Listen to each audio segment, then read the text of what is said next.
The hull of my boat cracked open like a rotten egg the instant the Coast Guard cutter's spotlight hit it. Salt spray stung my eyes as I watched the sea lark, my 30-year dream, my retirement gift to myself. List hard to starboard, white foam swallowing the name I'd painted in careful gold leaf. The radio on the rescue raft crackled. Vessel abandoned. Contraband confirmed. Detaining occupants. I didn't understand the words at first. I only saw Sarah's silhouette on the cutter's deck, arms wrapped around a man whose face I couldn't make out through the glare. Then the loudspeaker boomed her name, my wife's name, and the ocean itself seemed to inhale. 48 hours earlier I'd come home early. The house smelled of lemon polish and something metallic, like new pennies. Sarah was in the kitchen barefoot, hair twisted up with a pencil, humming that old Sinatra tune she used to sing while folding my uniforms. A single suitcase stood by the door, soft pink, mine from college, the one she swore she'd never touch because it smelled like mothballs and bad decisions. Surprise, she said, spinning with a grin that didn't quite reach her eyes. I sold the boat. My heart stuttered. You what? Listed it yesterday. Got asking price plus 10.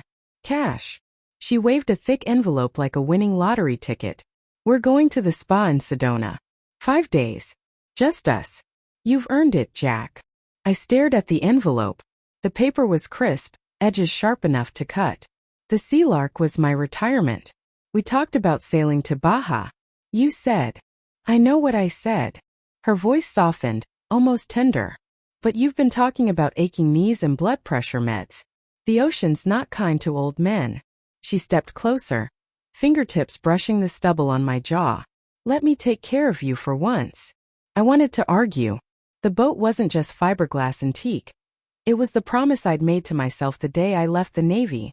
Freedom without orders, horizons without deadlines. But her eyes were glassy with something that looked like love, and I was tired. So I nodded. 5 days, I said. Then we talk about buying her back. She kissed me, quick and dry, and turned to pack sunscreen. That night I couldn't sleep. The house felt too quiet without the creak of dock lines in my dreams. I slipped downstairs for water and found her phone glowing on the counter. The screen showed a text thread I'd never seen. Asterisk unknown number asterisk dock 17. Midnight. Bring the envelope. Wear the red scarf, he'll recognize it. My thumb hovered. The scarf was the one I'd bought her in Naples, silk soft as a whisper. She hadn't worn it in years. I scrolled up. More messages. Coordinates. A photo of the Sea Lark at night, lights off, someone on deck who wasn't me. The timestamp. 3 weeks ago. I told myself it was a mistake. A prank. Sarah was upstairs, snoring softly, her foot tangled in the sheet the way it always did when she dreamed. I put the phone back exactly as I'd found it and went to the garage. The boat keys were gone from the hook. So was my spare flare gun. The next morning she left for errands. I followed. She drove to the marina, parked in the overflow lot, and met a man by the fuel dock. He was younger, lean, with a sailor's tan and a smile that cut. They didn't touch. Just stood close enough that the wind carried her laugh to me across the asphalt. He handed her a duffel. She gave him the envelope. Then she kissed his cheek, quick as a secret, and walked away.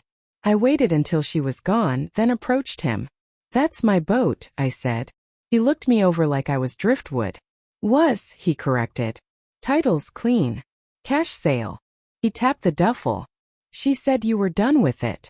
I wanted to hit him. Instead I asked, who are you? Someone who knows what she needs. He slung the bag over his shoulder and walked toward a black SUV. I memorized the plate. That afternoon I called the Coast Guard anonymously. Gave them the coordinates from her phone. The ones marked pickup. Said I'd seen suspicious activity. They took it seriously. Drug runners had been hitting the coast hard. I told myself I was protecting my boat. Told myself I wasn't hoping they'd find her. They found her. Now on the rescue raft, the cutter's floodlights carved her face from the dark. Sarah's lipstick was smeared. The red scarf knotted tight at her throat like a noose. The man beside her, same lean build, same cruel smile, was cuffed to the rail. Between them, my duffel unzipped, bricks of white powder spilling like sugar in the rain. She saw me then. Her mouth formed my name but no sound came. The officer beside me muttered, "You the husband?" I nodded. She claims the boat was hers to sell. Says you abandoned it. He jerked his chin at the sinking sea lark. Also says the drugs aren't hers. That true? I looked at Sarah. At the scarf. At the envelope floating past, sodden and sinking. I thought of the way she'd kissed my jaw. The way she'd said let me take care of you. I thought of the flare gun missing from the garage. The one now bagged as evidence on the cutter's deck. No, I said. My voice sounded like someone else's. The boat was mine. The drugs. I don't know. Sarah's eyes filled. Not with guilt, with fury. You did this, she mouthed. Maybe I had.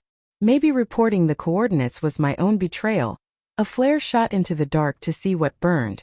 Or maybe I just wanted the truth, even if it drowned us both. The cutter's engines roared. The sea lark gave a final groan and slipped under, taking my retirement, my trust, and the last clean thing I thought we had. Sarah's scream was swallowed by the wind as they hauled her below. The man didn't look back. I stayed on the raft until dawn, alone with the gulls and the smell of diesel. When they asked if I wanted to press charges, I said I needed time. Time to decide if love could survive being weaponized. Time to decide if the woman I'd married had ever existed, or if I just crewed her con from the start. The Coast Guard gave me a ride to shore.